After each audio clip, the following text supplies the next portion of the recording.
Hello friends, good morning.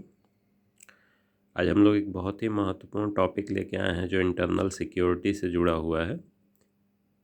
ये भी आपके यूपीएससी मेंस, यूपी पीसीएस और यूपीएससी मेंस और अदर स्टेट लोक सेवा आयोग के मेंस एग्ज़ाम्स के लिए बहुत ही महत्वपूर्ण है। तो देखिए, ये वर्तमान संदर्भ में और महत्वपूर्ण हो जाता है प्रेजेंट कॉन्टेक्स्ट में, क्योंकि चीन के साथ जो तनाव आप बढ़ते हुए देख रहे हैं बॉर्डर पे, उसके साथ नेपाल ने भी तनाव बढ़ा दिया है सीमा पर। उसको हल करने के तमाम प्रयास जारी हैं। और पाकिस्तान के साथ बॉर्डर पे हमेशा से तनाव रहा है, और बांग्लादेश और म्यांमार की बॉर्डर पे भी कुछ न कुछ इश्यूज बने रहते हैं। तो इसलिए हम देखेंगे कि हमारी जो बॉर्डर सिक्योरिटी है और बॉर्डर मैनेजमेंट है, उसके लिए चुनौतियां क्या क्या हैं। तो सबसे पहली चुनौती है upholding our sovereignty in border areas. तो हमारी जो सोवरेनिटी है उन क्षेत्रों में बनी रहे, जैसे लद्दाख है या जो उससे संबंधित जो आसपास के क्षेत्र हैं, जो ईस्टर्न लद्दाख और आसपास का क्षेत्र है। अक्साई चिन है, अक्साई चिन चीन ने पहले ही कब्जा कर लिया था। गिलगिट बाल्टिस्तान का एरिया है जिस पे पाकिस्तान ने अवैध कब्जा करके रखा है। तो वहाँ हम अपनी सोवरेनिटी अपहोल्ड नहीं कर पाए। ठीक है, ये अतीत की कड़वी यादें हैं। लेकिन वर्तमान में लद्दाख में जब चीन आगे बढ़ रहा है तो हम अपनी सोवरेनिटी को अपहोल्ड करने का पूरा प्रयास कर रहे हैं। ठीक है। और दूसरा जो चैलेंज होता है बॉर्डर मैनेजमेंट के लिए, बॉर्डर सिक्योरिटी के लिए, वो है डिफेंडिंग टेरिटोरियल जूरिसडिक्शन। मतलब जो जहाँ तक हमारी टेरिटरी है एज़ पर आवर मैप्स या परसेप्शन, या जो भी हमारे डाटा हैं उसके अनुसार जहाँ तक हमारा टेरिटोरियल जुरिसडिक्शन है, उसको हम डिफेंड करें। मतलब उस पर कोई और अपना दावा न करने पाए। जैसे अभी देखिए काला पानी और दो तीन एरियाज़ और हैं जिन पे नेपाल ने अपना दावा कर दिया है, लिम्पियाधुरा, काला पानी। तो इनका ये नेपाल का ये कहना है कि नहीं नहीं हमारे एरिया है, जबकि उसका एडमिनिस्ट्रेशन और सब कुछ काफ़ी लंबे समय से वो भारत में ही है। फिर तीसरा है प्रिवेंटिंग इन्फिल्ट्रेशन इलीगल मूवमेंट। जैसे अभी हाल ही में एक टनल पकड़ी गई है सांबा रीजन में, जम्मू कश्मीर में, जहां से आतंकवादियों को घुसाया जाता था, ऐसा सिक्योरिटी फोर्सेस ने बताया है। तो इन्फिल्ट्रेशन और इलीगल मूवमेंट को भी रोकना बहुत ही एक बड़ी चुनौती है, क्योंकि ये तरह तरह के ये लोग उपाय निकालते रहते हैं। फिर inculcating a sense of safety and freedom among people. तो देखिए, जो बॉर्डर एरिया के लोग हैं वो हमसे तभी अटैच होंगे, हमारे मेनलैंड इंडिया से तभी अटैच रहेंगे और हमारे देशभक्त तभी बने रहेंगे जबकि उनके मन में हम एक सेफ्टी और फ्रीडम की भावना बनाए रखें, और उस भावना को पहले तो जागृत करें और उसको बनाए रखें। तो इसके लिए बहुत प्रयास करना पड़ता है, बहुत वहाँ डेवलपमेंट करना पड़ता है, और वहाँ उनको पूरी सेफ्टी प्रोवाइड करनी पड़ती है। अब जैसे जो एलओसी है, एलओसी मतलब लाइन ऑफ कंट्रोल, वहाँ पे पाकिस्तान लगातार फायरिंग करता रहता है। वैसे तो सीज़ फायर का एग्रीमेंट काफ़ी समय से चला आ रहा है, लेकिन वो अक्सर उसको वायलेट करता रहता है और अक्सर बिना उकसावे के फायरिंग करता है। तो जो आसपास के गांव के लोग हैं उनका काफ़ी क्षति होती रहती है, उनके मकान टूट जाते हैं, लोगों को कभी लग जाता है तो उनकी मृत्यु हो जाती है, उनके पशुओं की मृत्यु हो जाती है। तो एक फियर की भावना यही पाकिस्तान चाहता है कि वो लगातार जो है लोगों के मन में एक भय पैदा किया रहे। ठीक है। और भारत ये चाहता है कि नहीं, हम भय को दूर करें, भय की भावना न आए और लोग निश्चिंत होकर रहें कि वो भारतीय नागरिक हैं तो अच्छे से रहें। ठीक है। तो अगला जो चैलेंज है वो है checking human arms and drugs trafficking as well as that of fake Indian currency notes. तो देखिए, human trafficking, arms trafficking, drug trafficking और फेक इंडियन करेंसी नोट्स की ट्रैफिकिंग, ये बॉर्डर एरिया की एक बहुत बड़ी समस्या है।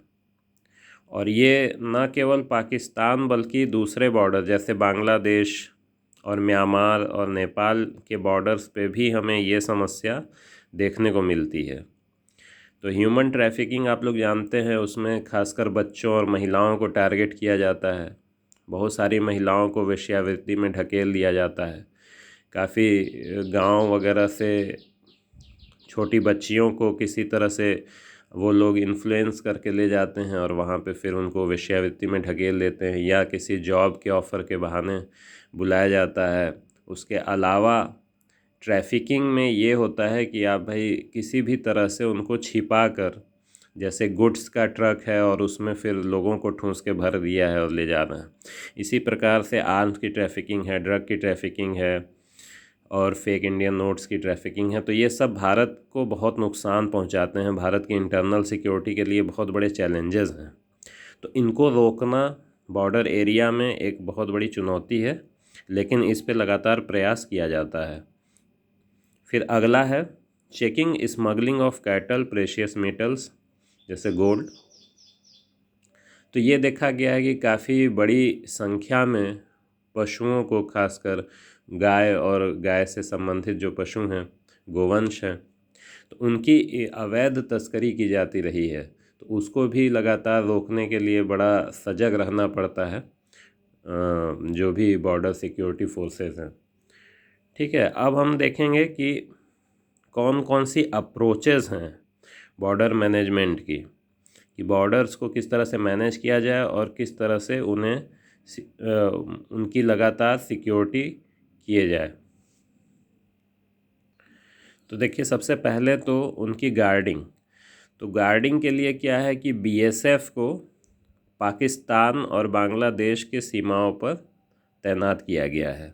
जो हमारी बॉर्डर सिक्योरिटी फोर्सेस हैं उनको, उनका खासकर बीएसएफ, जो उनका एक्रोनीम है बीएसएफ, वो इंडो पाक और इंडो बांग्लादेश बॉर्डर पे सिक्योरिटी प्रोवाइड करती हैं। Assam rifles India Myanmar border के लिए हैं। आईटीबीपी इंडिया चाइना बॉर्डर पे हैं। एसएसबी जो सशस्त्र सीमा बल हैं उनका भारत नेपाल और भारत भूटान बॉर्डर पे सिक्योरिटी प्रोवाइड करने का काम है। ठीक है, और आईटीबीपी का फुल फॉर्म भी आप लोग याद रखें, इंडो तिब्बतन बॉर्डर पुलिस। ठीक है, अब इसके लिए क्या किया जाता है, ये बॉर्डर आउटपोस्ट बनाए जाते हैं जिनको बीओपी हम लोग कहते हैं शॉर्ट में, बॉर्डर आउटपोस्ट। और बॉर्डर आउटपोस्ट से फिर पेट्रोल्स भेजे जाते हैं, मतलब वो टीम्स जाती हैं जो बॉर्डर वाले क्षेत्रों में निगरानी बनाए रखती हैं। इसके अलावा कई आधुनिक तकनीकें हैं सर्विलांस की। तो इन सब तकनीकों से लगातार पेट्रोलिंग करके और लगातार निगरानी बनाए रखकर हमें पता चलता रहता है कि उन क्षेत्रों में हो क्या रहा है। कोई गड़बड़ अगर होती है तो उसको तुरंत डिटेक्ट किया जाता है। और ये जो बॉर्डर आउटपोस्ट होते हैं, इनका एक काम ये भी है कि ये लोगों के साथ इंटरेक्ट करें, जो आसपास के लोग हैं उनके साथ इंटरेक्ट करें, उनमें एक सेंस ऑफ सिक्योरिटी प्रोवाइड करें। ठीक है, और तो जो रिकमेंडेड डिस्टेंस है कि 2 बॉर्डर आउटपोस्ट के बीच में दूरी 2.5 किलोमीटर से ज़्यादा नहीं होना चाहिए, लेकिन प्रैक्टिकली ऐसा होता नहीं है, बॉर्डर आउटपोस्ट काफ़ी दूर दूर हैं। तो एक सुधार ये होना चाहिए कि इनको अधिक से अधिक 2.5 किलोमीटर की दूरी पे स्थित होना चाहिए, और इसके लिए लगातार रक्षा मंत्रालय को प्रयास करते रहना चाहिए। देखिए, अगला जो मैनेजमेंट का तरीका है वो ये है कि effective regulation of movement of people and goods. तो ये बैरियर और फेंसिंग वगैरह किया जाता है जो बॉर्डर क्षेत्र हैं वहाँ पे, ताकि इस तरह से कोई बेरोक टोक ना घुस सके। हालांकि इसमें कई सारे इश्यूज़ भी हैं, जैसे फेंसिंग के लिए लैंड एक्विजिशन का एक इशू है। फिर दूसरा इशू ये है कि जो लोकल बॉडीज़ हैं वो कोऑपरेट कभी कभी नहीं करती। फिर स्टेट गवर्नमेंट्स हैं वो अपनी पॉलिटिक्स के चक्कर में, क्योंकि कई बार होता है कि जो माइग्रेट करके लोग आते हैं वो फिर किसी एक राजनीतिक दल का उनको संरक्षण मिल जाता है, तो ऐसा देखा गया है। तो उसका भी एक इशू है कि फिर स्टेट गवर्नमेंट्स कोऑपरेट नहीं करती हैं, तो इसलिए फेंसिंग वगैरह थोड़ा चैलेंजिंग है, लेकिन धीरे धीरे वो हो ही रहा है। Effective regulation of movement of people and goods, तो इसके लिए बैरियर और फेंसिंग की जाती है। फिर अगला है डेवलपमेंट ऑफ बॉर्डर एरिया। तो इसके लिए देखिए बॉर्डर एरिया डेवलपमेंट प्रोग्राम शुरू किया गया था 1987 में। तो इसके द्वारा जो है इंफ्रास्ट्रक्चर प्रोवाइड किया जाता था, लोगों को डेवलपमेंट में पार्टिसिपेशन कराया जाता था, और उनके मन से जो एलिनेशन की भावना है, जो एक अपने आप को अलग समझने की भावना है, उसको निकाला जाता था। और ये अभी जारी है, और बहुत सारी इसके अलावा नॉर्थ ईस्ट के लिए अलग कई प्रोग्राम आ गए हैं।